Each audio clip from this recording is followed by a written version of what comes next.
When I woke up this morning, I was feeling pretty dangerous. About the past and about the future. Welcome back to Draftvice. My name is Walter. We're here today. We're doing two teams again. I skipped out on yesterday's episode because we had some technical difficulties. I broke a lot of things. Well, I broke one thing, and we don't need to go into that. We need to go into the Giants and the Seahawks because you know what? They're important because they wear blue. Today's Blue Day. That's where I'm going with this, right? It's all blue all the time. So let's go to the big blue wrecking crew, the New York Giants. Yes, they play right in my backyard, the Meadowlands, and people must be going like, Walter, why aren't you a Giants fan or a Jets fan? I go, hold on, man. We're not talking about my fandoms here. We're talking about the Giants. So let's talk about the Giants, right? New head coach, Joe Judge. Old GM, Dave Gettleman. And now they bring in a couple of interesting, intriguing pieces to their coaching staff, right? They get Garrett. Jason Garrett of the Dallas Cowboys goes across the division, goes right ahead and signs up to be the offensive coordinator with Joe Judge. Now, it's been a while since we saw Garrett be a coordinator, right? So that's an interesting one. And then the one that was a little less surprising was Patrick Graham being the D coordinator. Follows Joe Judge from New England, and then also, Patrick Graham did his stint last year in Miami. And listen, take it what you will. That defense played with its heart, even though it was missing a lot of pieces towards the end of the year. Did have a couple of what the heck's going on here calls, but it felt like those were almost intentional to try and lose games. Hello, the Steelers. Anyway, I was just referring to a specific play. Let's not even worry about that. We're talking about the Giants, right? So, Patrick Graham, intriguing candidate, right? We know, Joe Judge has experience with him. Jason Garrett, a little bit less sure how that ended up lining up. And then we have Dave Gettleman. Yes, the Dave Gettleman, the man who's run the drafts for the last 3 years when they keep on picking in the top 10. And they pick good players, and people have acknowledged this. Dave Gettleman picks good players. He doesn't always pick the most valuable player. He picks good players, right? Or, as far as we go. And this year, actually, I might be one of my favorites of his drafts. I think a lot of people are giving him praise for this year's draft. I actually gave him praise for last year's draft outside of the Daniel Jones pick. I told people, man, if you swapped the DeAndre Baker pick last year with Daniel Jones, I think less people are complaining. And people, I think that set people in a weird, like, oh, I guess maybe you're right there thing. Which doesn't mean I actually did or didn't agree with the Daniel Jones pick. I kind of felt like it was a weird directional send-off compared to the year before where you took Saquon Barkley instead of quarterback. We are not relitigating the 2018 and 2017 drafts. No, the 2019 drafts. We're hanging on, and today we are doing the Giants with Dave Gettleman and Jason Garrett and Patrick Graham and Joe Judge. And Joe Judge is interesting, little mayo for my taste. Not in his skin complexion. Don't be racist. I'm just saying he comes off as a no-nonsense guy, but he also doesn't come off as a guy with a lot of personality. Kind of reminds me of a few people I've met in my life. Just kind of like, all right, yeah, I get that. Anyway, let's go into the draft, right? So, because that's why you're here. You're here for the draft and maybe some free agency talk, and then we'll go into the rest of their coaching and roster. So, we'll go into the draft first, and we'll go back into the free agent acquisitions. Their first pick, man, I like their first pick. One of my favorite players in this draft was Andrew Thomas, a top 10 player. If I had a board, he would probably be top 10, top 12 on my board. That's not saying much because I don't actually have a team that I pick for. I do have the Browns, but I don't work for them. So let's discuss that, right? I like Andrew Thomas, right? He's played on the left side tackle. He also played previously on the right side when he first started his freshman year. So he's versatile. He's probably my second favorite tackle in this draft class outside of Jedrick Wills. He's a decent mover. Just always seemed, even when you thought he was beat, he just always seemed to kind of get the job done. Aggressive, decent, like I said, decent mover, a really good pass pro, and even a good run blocker. So I think he's an upgrade over Nate Solder. I think some of the times I would think some of the things he did were very reminiscent of what Nate Solder does well. But you could definitely, stick this guy at one of your tackle positions and feel comfortable because, again, he's been a 3-year starter. You've gotten to see him play in the SEC. He's gone up against a lot of good competition. I love that pick. I love the player. And, again, I think this is a team that's looking to move away from the Nate Solder years and move on to some younger offensive talent, build up the tackle spots, and go ahead and build around their young quarterback, Daniel Jones. So now they've got Andrew Thomas. Again, like I said, second favorite tackle in this class. Probably again, like as far as it goes, if you're really looking for a tried and true left tackle, was maybe the better, maybe the better of the tackle fits for left tackle. He might come in and start at right tackle if they keep Nate Solder on the left side, because again, Nate Solder probably would have a harder time flipping sides because you've been in the NFL for so long playing at that position. You're almost kind of set in your ways, whereas getting a younger guy to flip sides is not as hard, it seems like. We've seen this with some older veterans just kind of switching sides. It doesn't always seem to work well when they've gotten into their later stages of their career. But that's not the only tackle they took. They also took Matt Pert out of Connecticut. That was an interesting one. The UConn guy he played right tackle, so maybe he's the future at their right tackle position. So I don't hate that idea because he was more of a developmental guy. But when you look at developmental tackles, like you look at Ezra Cleveland, who went in the second round. A couple years ago, Brian O'Neill went in the second round. Developmental tackles seem to go in the top 100 if they're really good and they show a lot of upside. Pert's kind of relatively learning some of the nuances to the position. Definitely needs to get into an NFL weight training program. But when you compare him to a guy like Sadiq Charles, I had in like the same circle kind of type of tackles that they were. I thought he had more upside than Sadiq Charles. I actually probably would have went with Lucas Niang, but he had injury issues, so a lot of teams take that guy off their board, and that guy was still on the board at the time. There were a lot of guys who I liked better than Matt Pert at that, but I also thought, like, again, if you know how you want to use him and you think he fits your scheme and you're getting him in there and he's not starting right away. Matt Pert is not starting. Maybe he competes for the spot, but I think it's going to probably be Andrew Thomas and Nate Solder, and Matt Pert is going to be the heir apparent to whatever spot Nate Solder's playing, or heir apparent to the right side because Matt Pert's played on the right side, and Andrew Thomas can play both. So, love the O-line picks. I thought this draft show they had, and then they also went later on, day 3, Shane Lemieux, guard, tough, hard-nosed guard. And the reason why I am being all lovely towards, I love offensive line play. I don't know why I'm like that offensive line nerd kind of guy. Those are my favorite kinds of players. And Joe Judge made a point about this, right? He said to be a good team, you need a good offensive line. I agree with that. I agree with that mentality, and it shows in their draft, right? It shows in how they attacked this position. They went 2 tackles and a guard. They spent two top 100 picks on tackles. And thus, I think that you never really know how the roster develops during the season. He has the ability to play right and left. They've also mentioned he's very important is the versatility.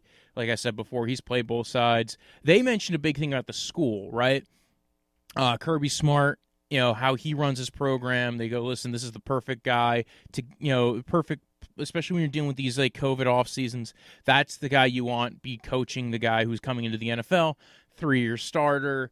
This again, Andrew Thomas was a good pickup. And again, Matt Pert, given the vision, if you have a vision for certain players, we were talking about vision the other day with another team. It's about we were talking about with the Matt Rule with the Carolina Panthers. Here they have a vision. They have a vision for some of these players, it sounds like. But let's move on. They also drafted Xavier McKinney out of Alabama, right? Good player. Very versatile safety. They have a very interesting safety rotation now, right? But this is something that's not uncommon to somebody like Joe Judge and Patrick Graham, because he I didn't want to just call him Patrick. It made it sound like they had the starfish from SpongeBob coaching the defense. Which, listen, that would be kind of cool, right? Like, did you know SpongeBob works the Krusty Krab, but Patrick, he actually is the defense coordinator for the Giants. It's like, ooh, All right. So yeah, maybe he is. I don't know. Maybe he did. Maybe he is a starfish. I didn't get to really check out his credentials.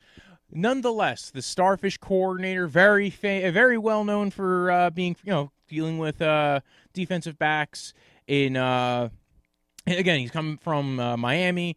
They had they didn't really have as great of a safety core, although they did have Eric Rowe come in towards the end of the year, to second half of the season kind of deal, and again got a little bit more of the play that they needed out of those players. Comes from New England, so again their scheme is going to be very similar, at least defensively, probably to what New England's doing, right? And what does New England do? They rely heavily on safeties and coverage and man coverage, and again those are players that.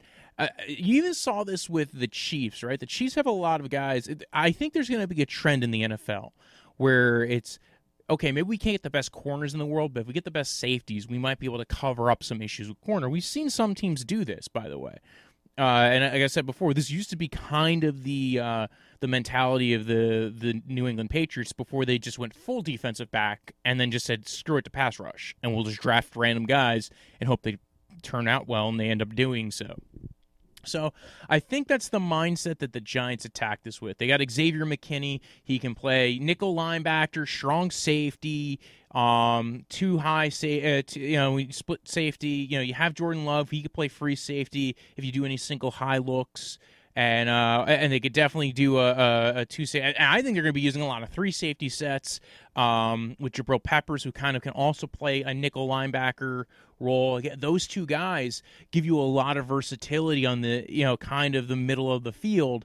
And honestly, there's been some study, some statistical evidence that shows that if you have better coverage in the middle of the field, that's where a lot of throws are going nowadays. So if you make them have to throw outside the numbers, that's going to be the harder throw. That's the stuff that, or the lower completion percentage throws.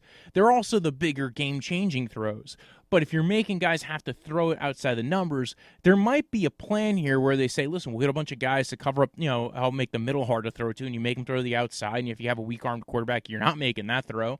And thus you've now created a defensive scheme that's very beneficial. So I like the Xavier McKinney pick. Hard-nosed leader, Alabama defense. People were talking about in the first round. I thought that was kind of weird because I didn't think he's not as plus of an athlete as some of the other safeties. Very big mental guy. Again, coming from Nick Saban, defensive backs, defensive guru, former, NFL coach, and, teams love that. Teams love Nick Saban's guys, and he has the ability to communicate to them, hey, this is what this guy does well. This is what he'll do on your defense. This is what, so when you're coming out of Alabama, especially a guy like this, he probably got a lot of high marks from Nick Saban. So I imagine that a lot of these teams were very appreciative of like, oh, this guy can do X, Y, and Z in our system. And it just sounds like he fit exactly what the Giants want to do. And between those three safeties, I think they're going to be really well set at safety. Given that, and they just extended Jabril. They gave him the 5th-year option, right? So between Jabril Peppers, who they have for the next 2 years, Julian Love, and Love, Peppers, and McKinney. Man, that's a good safety core right there. That's a good rotation. So all right, so they weren't just drafting safeties and tackles, right? I mentioned before Shane Lemieux. It's not all safety and an offensive line. They drafted Darnay Holmes from UCLA in the 4th round. They mentioned, he's got good speed, shows some nasty, plays bigger than his size. I mentioned before Shane Lemieux. They mentioned how tough he was, how powerful he was. They talked about the Auburn game, how he's tossing bodies around. There was a lot of people who were like, this is like Will Hernandez Jr., like Will Hernandez, who they drafted in the 2nd round a couple years ago. This looks like the heir apparent to Kevin Zeitler, potentially, for when he leaves, when his contract is up. And if not, then they have to go ahead and figure that out. But at least it's one of those opportunities to go ahead and flush out your roster with younger players as older guys age out. Zeitler's amazing. I love Zeitler. But, again, a guy who fits a similar scheme build and system. So, again, you can go ahead and when Zeitler's done, you have now a guy hopefully waiting in the wings to come in. So I thought that was a good pickup. They went after Cam Brown from Penn State. Big. He runs well. He's 6'5", plays aggressive. They mentioned that he could be, he's versatile. He could play the edge. He could also kind of be a stack linebacker as well. Can be moved around by game plan and by need. They talked to other guys on Penn State, and they all mentioned, like, he was the alpha dog guy. He was their guy, go-to guy. He was the leader. So they really liked that player as well. Then they, 7th round, they went and got Carter Coughlin out of Minnesota. More of a linear guy, edge rusher. Name of the game is speed here. High motor guys, aggressive, can get value coming in to compete. And again, they had like 4 7th-round picks. So they also went with T.J. Brunson out of South Carolina, a bit smaller, stacked will linebacker, fast, good instincts. They were saying plays at 230. Good value. It fits in the special teams guy. Is going to make tackles sideline to sideline. They said. I'm not necessarily saying this. This is what they're saying. This is the Joe Judge and the but what Joe Judge did mention is South Carolina's scheme isn't simple. So that means he's been coached hard. It's a good culture, communication element on the field. So they really liked his play on the field. They really liked the school he's coming out of. Again, some of these teams, they are school scouting. They are saying, listen, we know the coaches there. We know how their defensive system comes out. Like, for me to be, like, judging somebody by a school, much harder because I don't know all the play calls. I don't know these guys talk a lot to these coaches. They have ties. They have connections. So when they're saying, like, this guy's coming out of this system, he made these calls. That's important. Again, they went with another cornerback out of Minnesota, Chris Williamson. They talk about he's got good size, long, he could run. He might have some safety corner versatility flex, good size and speed combo, can compete for a role on their team. Do that defensive, defensively, and they spent a lot of picks on defense on day 3 because they're trying to get guys to come in and compete for roles and fill out the back end of this roster, guys who can all play on special teams. Joe Judge, special teams coordinator. That's not probably why he's doing it, though. They also got Tay Crowder, linebacker out of Georgia. He used to play running back, converted, 245-pound kid. He runs and plays at 4'6", and has only been playing a couple years at linebacker. So, again, another, they throwing darts at linebacker because, again, you don't want to spend heavy on that position. This is the Patriots scheme. They like versatile linebackers who could rush, who can cover, who could tackle. So, again, I thought this was an interesting draft. All their day 3 picks kind of seemed like we're going to try and bulk load and try to get like a decent amount. And they had a bunch of 7th-rounders. So, again, you're trying to get like shots at special teams guys who are going to build out the rest of your roster. Name of the game on day 3 was speed and mostly defense, like I said before. And all the 7th-round guys they mentioned have developmental qualities and tools that will help potentially get them on the roster and help develop them into real starters into the future.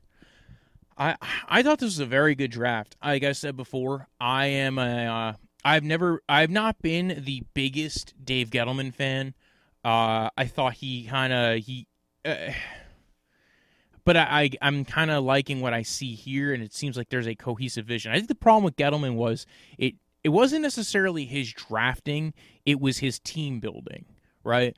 For instance, are you in a rebuild? What's your vision for the future? 1 minute you're drafting a running back 2 overall and signing Alec Ogletree, but then like the next year you're taking a quarterback who maybe wasn't as good as some of the quarterbacks in the previous year.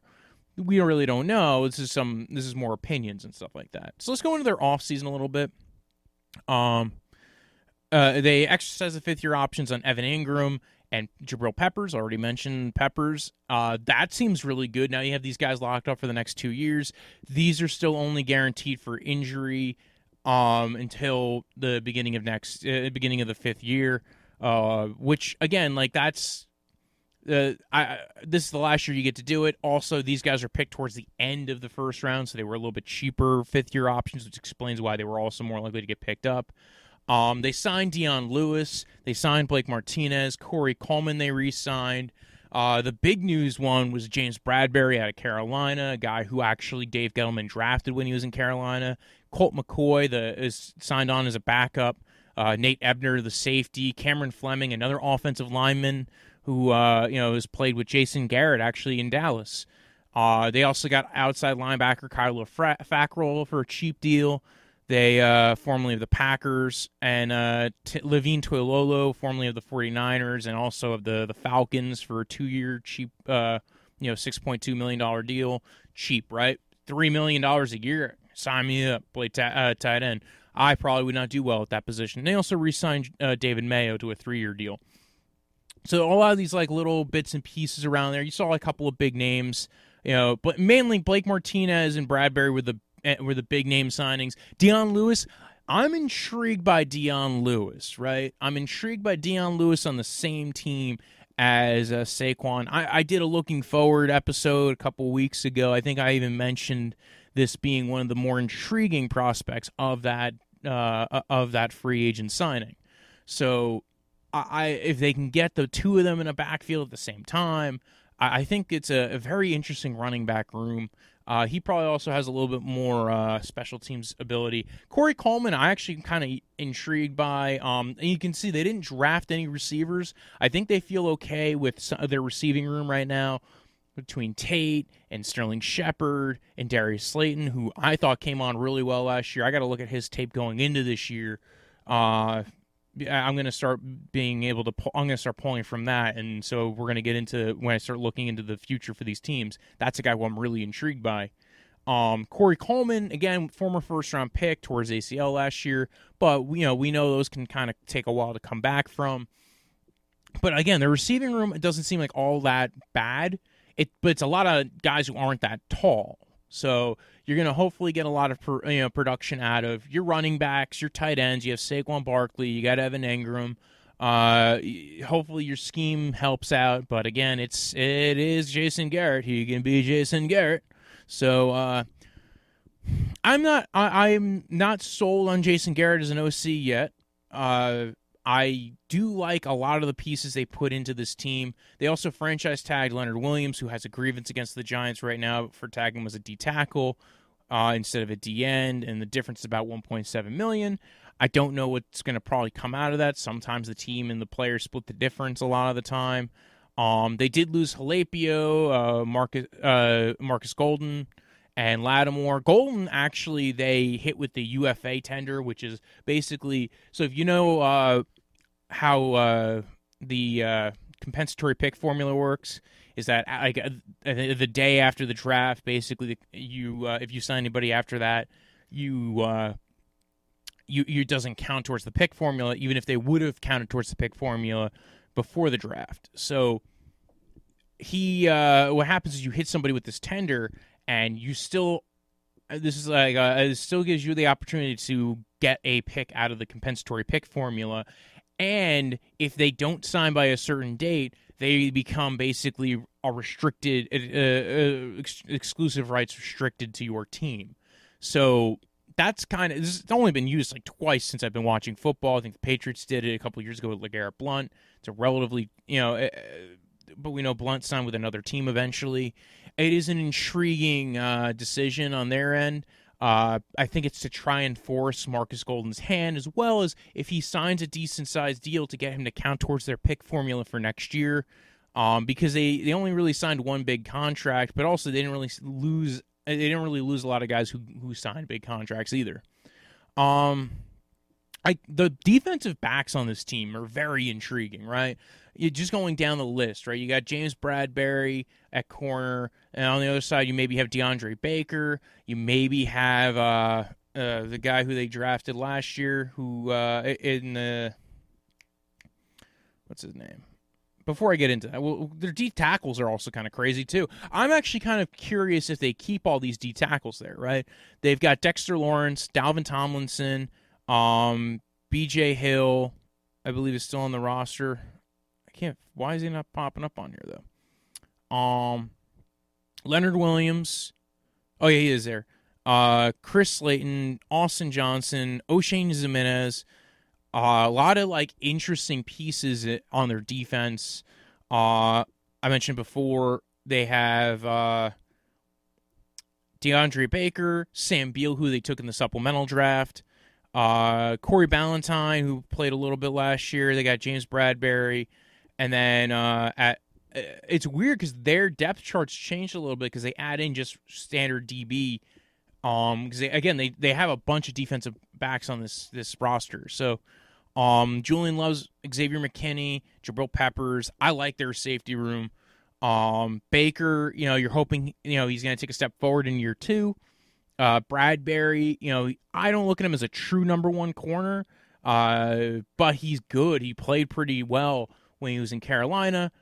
So, he's probably that next tier down. He's not like a true shutdown guy, but he's probably a low-end 1, high-end 2 corner, which is kind of a nice kind of player to have, right? He's not the top-tier talent, but he's good, and he helps set up your defense very well. And again, when you have this rotation of good safeties, a decent corner on one side, and then maybe you can build up around, DeAndre Baker, and maybe Sam Beal shows up.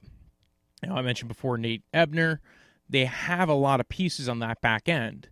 Linebacker, it's a lot of names, right? Martinez, Mayo, a lot of Fackrell, guys who you're hoping you can get a little bit of production from and cover your rear end as guys who you drafted in on day 3 can kind of help develop.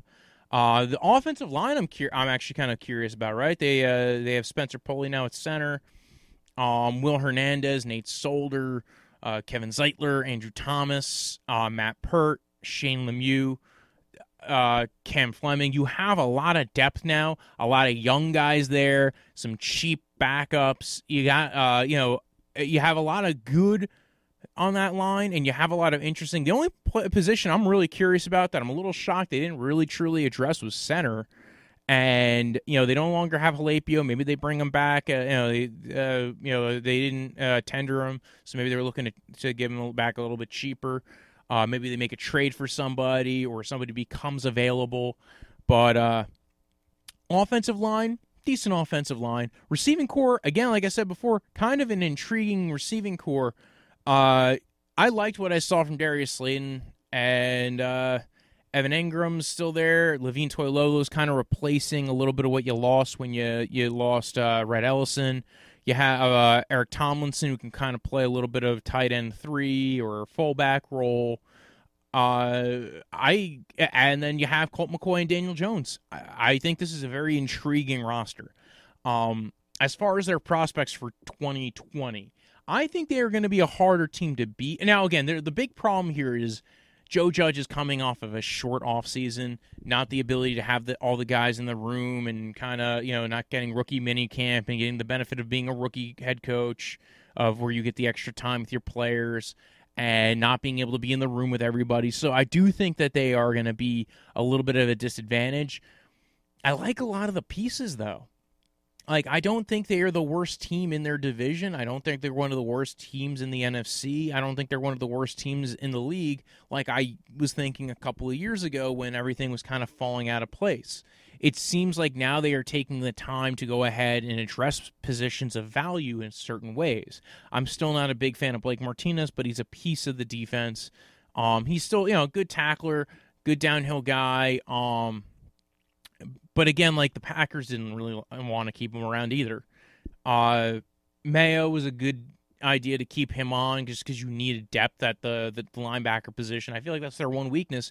But if you look at their defensive back room, I think they're going to be playing a lot of nickel and dime anyway, so I'm not really worried about that if I'm the Giants. And then they also have some of the best, they have a bunch of D linemen. Like I said before, Tomlinson, Dexter Lawrence, Leonard Williams, B.J. Hill. They have a big, and as far as pass rush goes, they don't have any truly great pass rushers. O'Shane Zimenez, you're expecting to take a step forward. Kyler Fackrell played okay for the Packers. Was more of a rotational guy in recent years past. So again, you're looking to see what you can get out of all these players. I kind of am very intrigued by this roster. Joe Judge intrigues me as a coach. And listen, good on you guys, Giants. I'm intrigued by your team. So let's move on, right? We've done the team that is intriguing because they have a new head coach. What about the team that's the playoff perennial contender, but is always making you scratch your head? Yes, I am talking about the Seattle Seahawks because Pete Sunshine, Pete Carroll, That's a name I'm borrowing for a minute. They just always seem to kind of like make you a little bit perplexed at what they're doing, how they value things, and about how they go about stuff.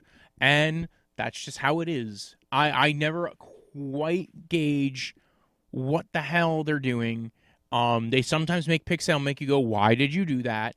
And they still end up making it the playoffs because I mean, part of it is they have Russell Wilson, and part of it is they do get performance out of certain guys because they do like taking a lot of mid-round picks and developing them into something really amazing. They will miss on like their first 3 picks, but then they'll get 3 guys in the middle rounds that are really good. Are there any guys this year like that? Well, let's see. First off, first round pick, they drafted Jordan Brooks out of Texas Tech. This is not who a lot of people saw this draft and saw this pick in the first round. They were all like, "What? Who is that?" And listen, I think what happened is they had a trade. They wanted to trade down at the last minute. They didn't get their trade down, and they were like, "This is the guy we targeted. We wanted to trade down and get an extra pick in the mid-round. We're kind of a little annoyed here, but this is who we're taking." And thus they took Jordan Brooks. They had a trade set up with Green Bay. That fell through. There might have been a couple of other guys. So let's talk about Jordan Brooks. Now, I think the theme of their draft, the Seahawks draft, it was grit. They took a lot of guys with a lot of personal baggage in their background. Not bad baggage, but just that they've dealt with things and personal things. And Pete Carroll talked about how it affected those players and how he thinks that those things in your past, your personal history, help you grow as a person. With Jordan Brooks, he was homeless for a bit, and they mentioned that, listen, this is a guy who they can utilize a lot as far as a stack linebacker. He runs a 4.46. Really, he ran a 4.54 at the combine, but maybe they're talking about another, measurement. Maybe they got it from the coaches. Maybe they got it from pro day. 230 pounds. He played out in space. He was a rover in the Big 12.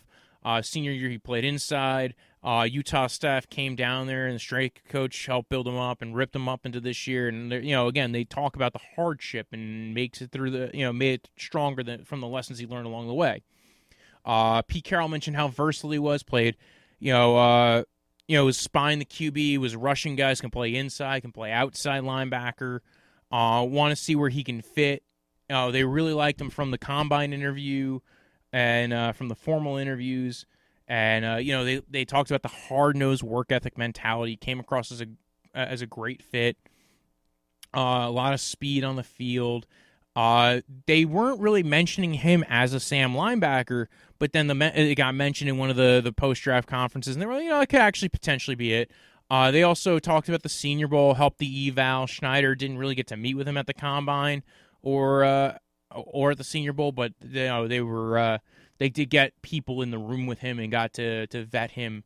So they did appreciate the time they spent. They spent a lot of time with this guy. He probably was one of those prospects where, listen, they probably spent more time with this prospect than they did with a lot of other prospects just because they had the opportunity to. Now, granted, it wasn't Schneider always in the room or Pete Carroll, but it was their guys who were in the room with them. Guys who they trust because Seahawks have been, pretty good at this for a while. I thought this was an interesting pick. Again, I mentioned before, it seems like they wanted to trade down. They targeted this guy. They wanted him. The next guy they took as well, they mentioned they had targeted as well. They didn't think they were going to get him. They thought he was going to go higher. Might not have been big on draft circuits, as far as the internet and the Twitterverse, but these guys they really liked. They went ahead in second round. They got Darrell Taylor out of Tennessee. They were considered taking him at 1, at least they keep saying so. This is the problem with Pete Carroll, right? You really can't believe everything he says. So he's going to sit there and say, this guy's amazing. This guy's amazing. 7th-round pick, he's going to be doing great. He's going to be a superstar in the NFL. It's just how Pete Carroll talks.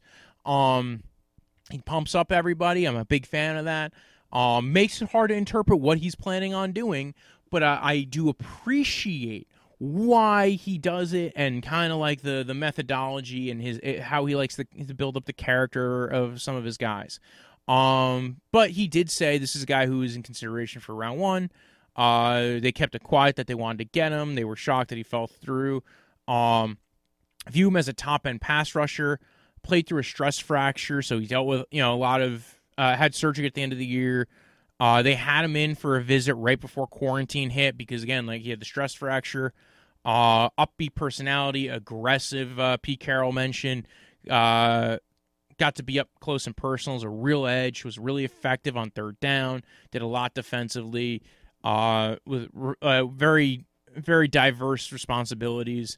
They compared him to Frank Clark a little bit, as in, like, again, he's more of a speed to power, some athletic ability, slight ability to drop into coverage for a few snaps a game. They're probably not going to utilize that too often, but to give you a little bit of mix and match here, contribute early, good against the run, aggressive, good tackler, and they want to utilize a rotation at defensive end. They drafted a guy last year. They'll probably get somebody else in free agency. They'll sign somebody else.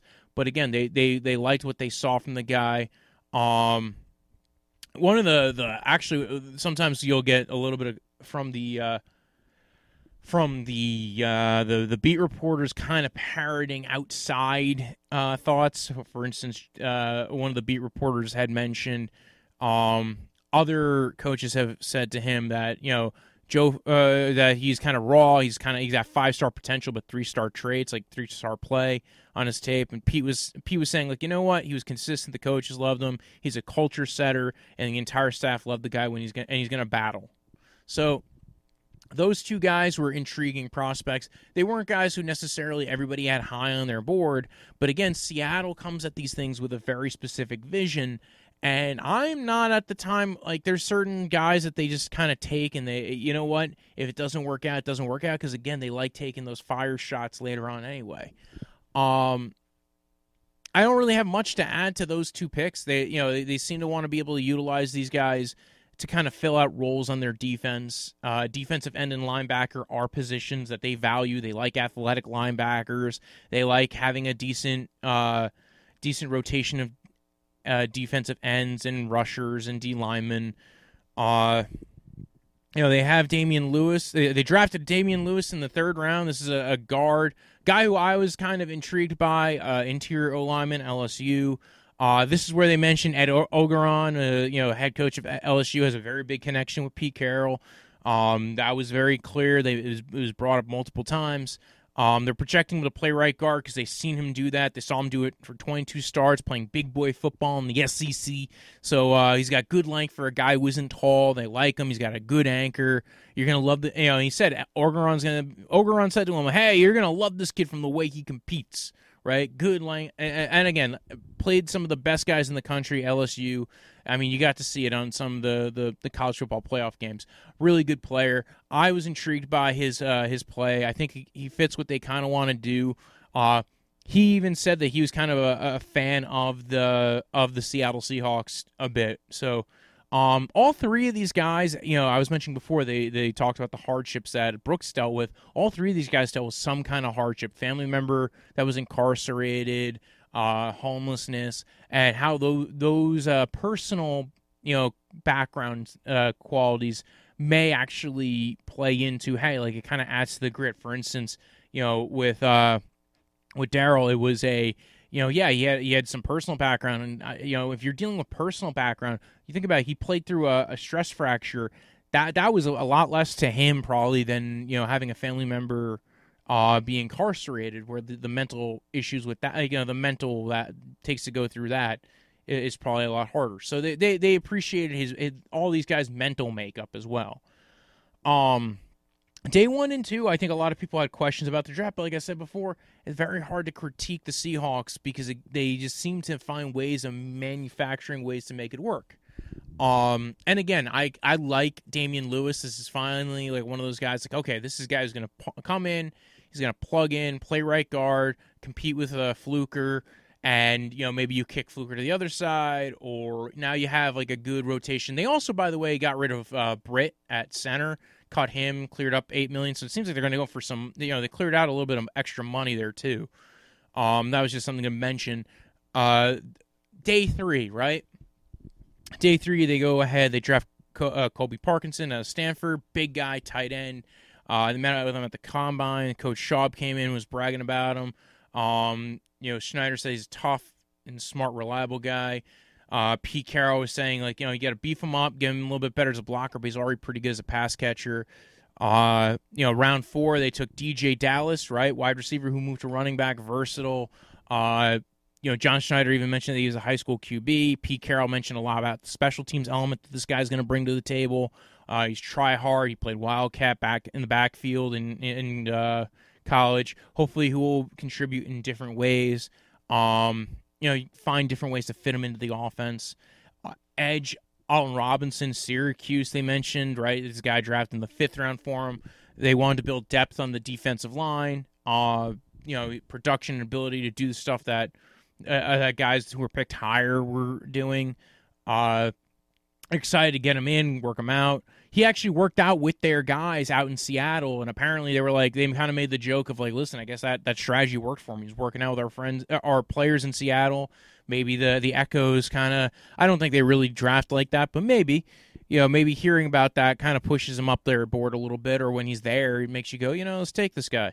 Contrasted with Darrell, both are classic edge rushers. Both have good get off, good leverage, strength, girth in the lower body.